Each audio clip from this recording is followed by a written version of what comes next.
ಪ್ರತಿ ವರ್ಷ ಜನವರಿ 26ರಂದು ಭಾರತದಲ್ಲಿ ಗಣರಾಜ್ಯೋತ್ಸವವನ್ನು ಆಚರಿಸುತ್ತೇವೆ. ಆದರೆ ಈ ದಿನವು ಕೇವಲ ಪರೇಡ್ ಅಥವಾ ಧ್ವಜಾರೋಹಣ ದಿನವಲ್ಲ. ಇದು ಭಾರತವು ಜನರಿಂದ ನಿರ್ವಹಿತ ರಾಷ್ಟ್ರವಾಗಿ ರೂಪುಗೊಂಡ ದಿನ. ಈ ವಿಡಿಯೋದಲ್ಲಿ ನಾವು ಗಣರಾಜ್ಯೋತ್ಸವದ ಅರ್ಥ, ಇತಿಹಾಸ, ಮಹತ್ವ ಮತ್ತು ಪ್ರಮುಖ ಘಟನೆಗಳನ್ನು ತಿಳಿದುಕೊಳ್ಳೋಣ.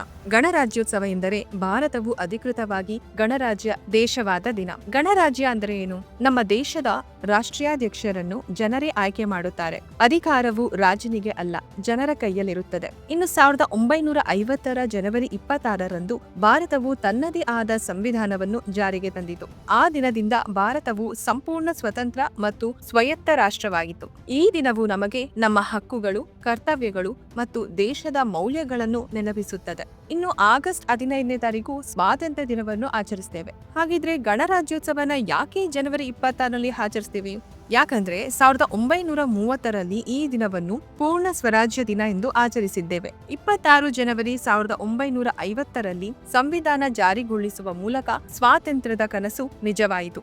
ಇನ್ನು ಸ್ವಾತಂತ್ರ್ಯದ ನಂತರ ಭಾರತಕ್ಕೆ ಸ್ವಾತಂತ್ರ್ಯ ಆಡಳಿತಕ್ಕೆ ನಿಯಮಾವಳಿಗಳು ಬೇಕಾಯಿತು. ಈ ಕಾರ್ಯವನ್ನು ಘಟಕ ಸಭೆಗೆ ನೀಡಲಾಯಿತು. ಡಾ.ಬಿ.ಆರ್. ಅಂಬೇಡ್ಕರ್ ಮುಖ್ಯ ರಚನೆ ಸಮಿತಿ ಅಧ್ಯಕ್ಷ ಸಂವಿಧಾನವನ್ನು ಸಂಪೂರ್ಣವಾಗಿ ಕೈಬರಹದಿಂದ ರಚಿಸಿದರು. ಸಂವಿಧಾನ ರಚನೆಗೆ 2 ವರ್ಷ 11 ತಿಂಗಳು 18 ದಿನಗಳು ತೆಗೆದುಕೊಂಡರು. ಪ್ರತಿಯೊಂದು ಲೇಖನವನ್ನು ಪರಿಶೀಲಿಸಿ ಚರ್ಚೆ ಮಾಡಿದರು. ಅಂಬೇಡ್ಕರ್ ಅವರು ಸುತ್ತಲೂ 60 ರಾಷ್ಟ್ರಗಳ ಸಂವಿಧಾನಗಳನ್ನು ಅಧ್ಯಯನ ಮಾಡಿ ಭಾರತದ ಅಗತ್ಯಕ್ಕೆ ಹೊಂದಿಕೊಂಡರು. ಕೊನೆಗೆ 26 ನವೆಂಬರ್ 1949ರಂದು ಸಂವಿಧಾನ ಅಂಗೀಕೃತವಾಯಿತು ಮತ್ತು 26 ಜನವರಿ 1950ರಲ್ಲಿ ಜಾರಿಯಾಯಿತು. ಭಾರತವು ಗಣರಾಜ್ಯವಾಯಿತು. ಇನ್ನು 1950ರಲ್ಲಿ ಮೊದಲ ಗಣರಾಜ್ಯೋತ್ಸವ ರಾಜ್ಪಥ್ ನವದೆಹಲಿಯಲ್ಲಿ ನಡೆಯಿತು.